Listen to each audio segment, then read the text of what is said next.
네, 홍승목 팬 리더십 연구소 대표와 함께 진행하는 뉴스 브리핑 오늘 순서 진행하겠습니다. 홍 대표님, 네. 저희가 지난 시간에 부평역 지하도상가, 예, 거기서 만남의 광장에서 네. 우리 그 상인분들 만나봤잖아요. 많이 속상했고, 좀 답답했거든요. 어떠셨어요? 예, 그때 비가 오는데도 예. 많은 분들이 와서 관심 있게 지켜봤고, 예. 또 저희한테 와서도 이렇게 하소연하시는 분들도 많았고, 예. 예, 그렇습니다. 저는 그냥 처음에 뭐 점포 샀는데 우리 인천시 발표대로 잘못 샀고 왜 불법으로 샀고 불법으로 전매했느냐 이렇게만 생각을 했는데 직접 그 특별위원회 우리 준비위원장 얘기를 들어보니까 네. 그분들 인생이 다 걸려있던 문제였던 것 같아요. 그래서 제가 그때 당시에도 야 이게 좀 보다 많은 분들의 목소리를 좀 담아봤으면 어떻겠나 했는데 그 요청을 했더니 마침 이렇게 또 자리가 만들어져서 오늘은 저희가 그 현장의 목소리를 저희 중심이 아니라 거기에서 장사를 하시는 분 그리고 또 노후 생활 준비를 해서 이걸 점포를 매입을 해서 다시 이렇게 전대를 주셨던 분들 그 목소리를 직접 들어보도록 그렇게 하는 시간을 가져볼까요? 예, 예. 이분들의 목소리를 네. 우리 박남춘 인천시장과 예. 인천시 관계자분들께서 꼭 네. 보셨으면 좋겠습니다. 박 시장님은 이렇게 좀 관심 없으면 이렇게 외면한다는 얘기도 있던데. 그래도 뭐 예. 본인 말씀으로는 예. 뭐 이렇게 소통하는 시장이라고 하시는데요. 예, 알겠습니다. 이번 건 꼭 소통이 되도록 저희가 기원을 하면서 출발하겠습니다. 먼저 저희가 좀 어떤 분 모셨냐면요. 연세들이 많잖아요. 네. 100세가 되신 분도 점주로 계신 분도 있다고 합니다. 근데 이분들께서 직접 손으로 지금의 심정을 이렇게 손글씨를 쓰신 분이 계세요. 그래서 저희가 최소한 여기 70 드시면은 뭐 청장년 정도뿐이 안 될 정도로 연세가 많으신데 그 중에 70이 넘으신 두 어르신을 모시고 이분들이 쓴 편지 내용을 한번 직접 들어보도록 하겠습니다. 네, 안녕하세요. 저는 이북에서 5살 때 넘어와가지고 가정고생을 하면서 살다가 시집가서 달라는 가정을 잠시 35살에 두 아들만 남겨두고 세상을 떠난 남편을 두고 애들하고 살려고 그냥 진짜 슬프고 어려움도 다 이겨내면서 생활전선에서 별의별 고생을 다 고생을 하면서 두 아들을 키워왔어요. 그리고 장가를 보내고 애들한테 신세를 지지 않으려고 평생 피땀 흘려 번 돈으로서 2017년도 동인천 중앙로에 가게 한 칸을 샀어요. 그런데 인천시에 조례를 믿고 샀거든요. 그리고 다음에 또 18년도에 아파트 월세를 줬는데 그 월세 하는 사람이 속을 썩이길래 그거를 다시 전세로 전환을 해가지고 그거를 다시 또 18년도에 지하상가를 다시 샀어요. 얼마나 그냥 고생을 해가면서 그거를 다 장만을 한 것인데 제가 제대로 알아보지도 못하고 산 것이기 때문에 그때도 부동산에서나 시에서나 아무 제재가 없었어요. 그래서 매매가 다 이루어져서 저는 애들한테 짐이 되지 않으려고 그런 엄마가 되려고 두 가게에서 월세를 받아가지고 살고 있는데 온 재산을 다 투자를 했는데 시에서 사기친 것이 아니에요. 계약 조례를 믿고 샀고 시에서 하라는 대로 대비로 관리비 세금 다 내면서 그렇게 생활하고 있었는데 임차인과의 공청회도 한번 갖지도 않고 조례 개정을 바꾼 것은 원천 무효입니다. 원래대로 무효가 안 되면은 피 같은 전 재산 전액 보상해 줘야 합니다. 그냥은 뺏길 수가 없어요. 왜냐하면 저의 목숨과 같은 그런 가게이기 때문에 앞으로 살기가 너무나 힘들어요. 뺏기면. 그래 죽을 수는 있어도 뺏길 수가 없습니다. 조례대로 했으면은 상해법에 위배된다면서 인천시 잘못이지. 인천시가 잘못했으면은 전액 보상을 해주고 조례를 바꿔야 되는 것이 아닙니까? 근데 박남춘 시장은 시민을 위해 계시는 건데 시민을 위해 이렇게 군림을 하시면서 피눈물 나게 이렇게 힘들게 시민을 울리면 어떻게 합니까?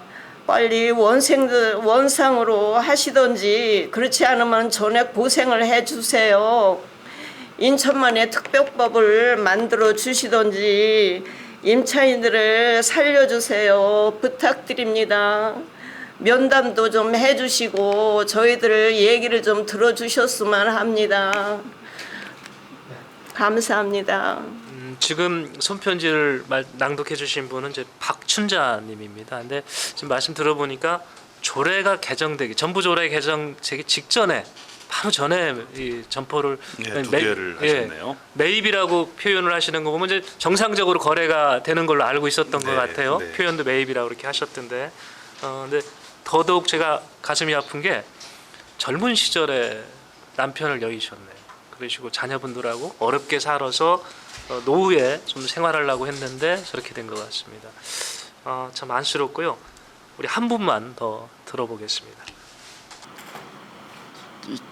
유교가 두 번째 유교를 맡고 있습니다. 지금 박남춘 시장님 좀 봐주십시오. 나와서 소통 좀 해주십시오. 저 또한 유교 때 부모님 다 복장 맞고 저 혼자 살아서 모든 일을 많이 했습니다. 산에 가서 낙엽 덮고 자고 아시키통 미고 돌아다니다가 아시키가 다 녹아서 팔도 못하고 하도 안 돼서 깡통 하나 만들어서 거진 옷을 2, 3년을 했어요. 그리고 남의 일 식당 가서 일하고 배도 나가서 타보다가 경비를 하다가 도둑 맞아서 그 배에서 어덩지둥 가다가 겨울에 혼자 물에 빠져서 호덕되고 그래도 그냥 서 있으니까는 빳빳하게 이 옷이 말라서 이렇게 대고생하고 아유 밤늦게까지 돌아다니면서 일해가지고 이렇게 한 푼 한 푼 벌어서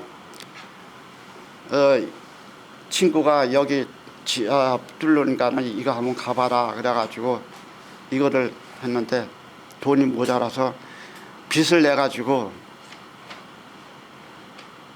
얼마 전에서 갚았어요 다. 근데 이게 다 갖고 나서 보니까는 뭐 코레라다 뭐 어쩌다라고 가게 전부 다 나가고 지금 1년 동안 돈 한 푼 안 들어와요. 한 가게 1년 안 들어오고 한 가게 2년이 안 들어와서 보증금 이거 뭐 다 없어졌습니다. 아유 아주 그냥 네. 시켰습니다. 알겠습니다. 지금 말씀하신 지금 분은 백명학님이고요. 올해가 78이시니까 8살 때 전쟁을 겪었는데 말씀이 유교를 2번 겪는다. 이 말씀을 하시네요. 이게 원래 손편지가 있었는데 지금 또 목이 너무 매가지고 손편지를 못 보시고 직접 말씀을 하셨습니다. 두 분 얘기를 들어보니까 이 건이 좀 더 빨리 잘 해결됐으면 하는 그런 욕심이 자꾸 생기네요. 네. 그 우리 시민들의 경제 활동을 네네. 선과 악으로 봐서는 안 된다. 저는 네. 이렇게 말을 하고 싶어요. 그러니까 여기 계신 분들이 그분들 정책을 입원하고 이렇게 시정을 하시는 분들이 볼 때는 이분들이 굉장히 기득권을 가지고 있고, 예. 그러니까 기득권을 가지고 있어서 다른 많은 시민들한테 기회를 못 주고 있다. 이렇게 말씀하는 걸 아까 지난주에 예. 이렇게 봤는데 오늘 말씀하시는 걸 들으니까 굉장히 어렵게 해서 홀몸으로 이렇게 한 푼 한 푼 쌓아왔고 예. 또 이제 부부가 같이 이렇게 노력해서 이제 여러 가지 험한 일을 하면서 해왔다. 이런 것들을 여기다 투자했는데 이것이 나쁜 겁니까? 이것이 전혀 뭐 이게 우리가 이게 그 못된 일을 하는 겁니까? 그건 아니잖아요. 예. 인천시에서 충분히 그런 길을 열어줬고 그 열어준 대로 했는데 이거를 그냥 아주 나쁜 일을 하는 사람으로 해가지고 기득권층이다 해서 뭐 이번 그 해결이 잘 됐다 이렇게만 생각한다면은 그거는 잘못된 것이다 예. 이렇게 생각이 듭니다. 한 분을 좀 더 그렇게 얘기 할까요? 들어볼까요? 네네. 지금 이 우리 비상대책위원회 여성위원장을 맡고 계신 분인데 제가 이분을 모신 이유는 이분은 처녀 때부터 여기서 장사를 해오셨습니다. 그러니까 지하도의 산 증인, 산 역사가이시기도 하거든요. 네, 이숙님으로부터 얘기를 한번 직접 들어보시죠. 저는 1979년에 고등학교 졸업하면서 종강하면서부터 제가 그 지금으로부터 보면 동인천에 중앙로 지하상가가 있었습니다. 거기가 인천 지하도상가에서 처음에 오픈을 했죠. 그래서 제가 거기서 이제 점원 노릇을 시작을 했어요. 그래서 이제 제가 사실 여상을 나왔는데 그때 당시 여상이면 무조건 격리로 가는 게 최우선이었어요. 그러다가 누가 저희 언니가 이제 장사를 먼저 그 지상에서 이불 가게를 하다 보니 저한테 장사를 하래요. 그래서 지하상가에서 점원을 시작을 했습니다. 제가 이제 남미 생활을 하고 장사만 하다 보니 내 점포가 없으니 점포 갖고 있는 게 꿈이더라고요. 그래서 힘들게 모아가지고 이제 그때 당시 진짜 엄청 열악했어요. 이 지하상가는 저는 사실 산 증인입니다.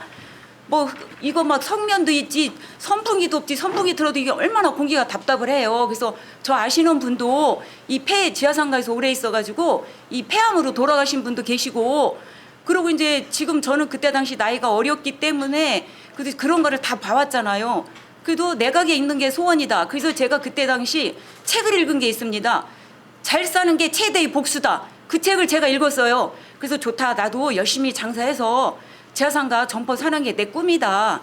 그래서 이제 지하상가를 또 한 켠을 마련했어요. 그때 당시는 양수 전대가 다 허용이 됐습니다. 그러다 보고 이제 그러니까 또 시설을 해야 된대요. 이게 시설이 연약하다 보니 그래서 칸당 한 1,400만 원씩 주고 시설을 했어요. 그러니까 이게 양수 전대가 꾸준히 이어나갔으니 그래도 이제 내 평생 여기다가 내 재산을 했고 열심히 해서 또 한 칸을 해야 되겠다 해가지고 그 힘든 여건에도 먹지도 못하고 사실 저는 여전히 임신을 해서도요.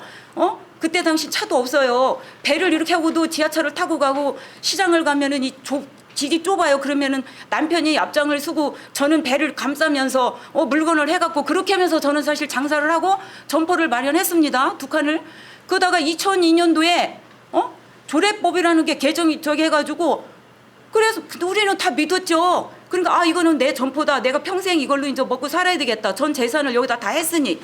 그러니까 이게 공무원들이 보면 그래요. 탁상공론 해가지고 자기들 출세위 해가지고 그거를 어느 날 바꿔가지고 2020년 1월 31일 날 그거를 바꿔놔가지고 뭐 2+ 상을 딱 해놨대요. 그래서 저는 이게 사실 법도 몰라요. 어안이 벙벙해가지고 이게 뭐지? 제가 61인데 저보다 어린 분이 지금 없어요. 손꼽을 정도예요. 10명도 못 돼요. 그분들을 연세 드신 분들 보면 다리도 쩔룩대시고 그분들이 무슨 힘이 있습니까? 그분들이 인천 지하상가를 이렇게 해서 세계 기네스북에 올리고 했는데 공로상을 줘야 되는데 지금 이거는 뺏겠다고요? 말이 안 됩니다. 지금 박남춘 시장님은 지금 우리 인천 지하도상가가 3,600개인데 그분들을 지금 다 생매장 시키고 있는데 우리 인천도 지하상가 3,600개 다시 원상태 해주시든가 전학 보상해 주십시오. 이상입니다. 그 처녀 때부터 하셨던 분이니까 오죽 지금 열불이 나실 것 같긴 해요. 우리 박남춘 시장이 좀 듣고 대화 현장에 좀 나왔으면 하는. 응해줬으면 좋겠습니다. 그렇죠. 사실 대화뿐이 지금 해결할 수 있는 방법이 없을 것 같은데 시가 자꾸 생생위원회 생생협의회를 만들었으니까 거기를 통해서 하겠다라고만 지금 저희한테도 답변이 이렇게 왔고 지금 조례에 넣었기 때문에 그걸로 해서 답을 찾을 수 있다라고 보고 있는데 그게 답을 찾을 수 있을지는 모르겠습니다만은 생생협의회도 한계가 있을 것 같아요. 그때의 그 상생협의회에 대한 평가는 네. 뭐 그때의 1월 31일이죠. 1월 31일 날 그거를 통과를 시켜야 되는데 이제 사실 그 통과에 대한 많은 고심이 있었겠죠. 문제도 있었고 이런 여러 가지 그거를 그냥 상생협의회에 일단 떠넘겼다. 이렇게 평가가 된 상태죠. 떠넘긴 생생협의회가 답을 찾아내기가 쉽진 않을 것 같아요. 그러니까요. 그만큼 많은 의지가 필요하고 또 인천시의 양보가 필요하다고 그렇죠. 저는 생각합니다. 그러니까 이분들이 불법으로 산 게 아니잖아요. 2002년, 3년 조례가 있었지 않습니까? 그렇죠. 다 할 수 있었잖아요. 그 조례에 의해서. 그러니까 당연히 지금 그 상황을 완전 반전시킨 조례를 놓고 이것대로 해라 하니까 쫓겨났다 표현이 맞는 것 같아요. 한 분만 좀 더 들어보도록 하겠습니다. 지금 우리 남성분들도 많이 있잖아요. 지하도 상가에 남성 상인을 대표하신 분인데요. 한번 만나보도록 하겠습니다. 저는 특별대책위원회 투쟁위원장 여소혜입니다. 제가 34년 7일 회사에 재직하다가 퇴직금으로 한 4년 전 제가 이 지하도 상가를 매입을 하게 됐습니다. 제가 그 지하도 상가 매입 당시에 상위법은 전혀 몰랐어요. 그냥 조례에 보면 양수 양도 전대라는 것만 믿었고, 그 다음에 계약서 가져가니까 법인 대표가 점유증을 줬어요. 그래서 저거 받고 저희 딸 아들들한테 얘기를 했습니다. 엄마 아빠는 어떻게든지 먹고 사니까 너희들이랑 잘 살아라.